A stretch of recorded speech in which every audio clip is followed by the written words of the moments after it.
Well,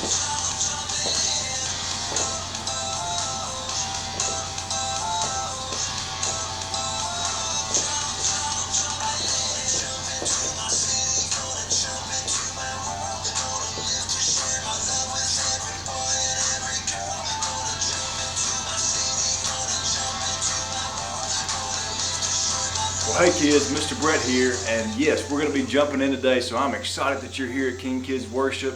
Man, what an awesome privilege we get to worship God. And today we're going to jump right in. But before we do, I want us to remind ourselves of what we're doing, and here it goes. I want to ask you that question, what time is it? When I say what time is it, I want you to say, Bible time, huh? Got it? All right, here we go. What time is it? Awesome. That's exactly what time it is. It's Bible time. So let's get right into our story. Here we go. Okay, well, today's story, we're going to be talking about the miracles of Jesus. I mean, if you look at the Bible, if you look at Matthew, Mark, Luke, and John, you see all these miracles that Jesus did. And one of the greatest miracles he did is what we're going to talk about today. You see, Jesus jumped in a boat with his buddy Simon, and he was teaching people on the shore. And then he told Simon to row the boat out and lower their nets down. And Simon's like, hey, we tried that last night and it didn't work. You ever been fishing and not caught anything? I've been there. You're sitting there, you're trying to be patient, you're trying to wait for that fish to jump on the hook, and it just doesn't happen. Well, that's what had happened with these disciples. And Jesus says, okay, go and try it one more time. So you can imagine what they're thinking, like, oh yeah, let's just try this again. I'm sure that'll work. But you know what? They do it anyway. And the Bible says they go out there, they lower their nets, and they catch so many fish that it fills two boats, and those boats start to sink. Whoa, whoa, whoa, whoa, whoa. Can you imagine catching so many fish that the boat that you were in began to sink? Whew, wow.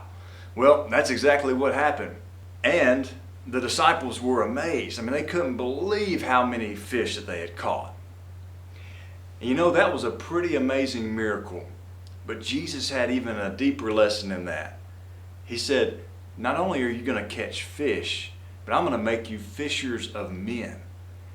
That you're going to go and fish for people? Well, that's kind of weird. But what he was saying to him is that as a disciple of mine, one of your jobs is to go and be a disciple maker. So, I want you to say that with me. I want to be a disciple maker. On the count of three, everybody say it real loud. 1, 2, 3. That's great, and I hope you really do. Because isn't it cool when you hear some good news or something great happens to you, don't you want to share that with other people? Oh man, I know I do. And that's what Jesus calls us to do. He calls us to go and be fishers of men. That we are telling other people about Him. Not for our credit, not for our glory, not so that people can pat us on the back and say, hey, you're great. But so that we can tell other people about Jesus and that they can have a relationship with Him. Because you know what? Jesus can do anything. Not just in your life, but in other people's lives as well. So, that's what we're going to close with today. I want everybody to say on the count of 3 that Jesus can do anything. Wait for it. 1, 2, 3. Jesus can do anything. That's right. All right. Until next time.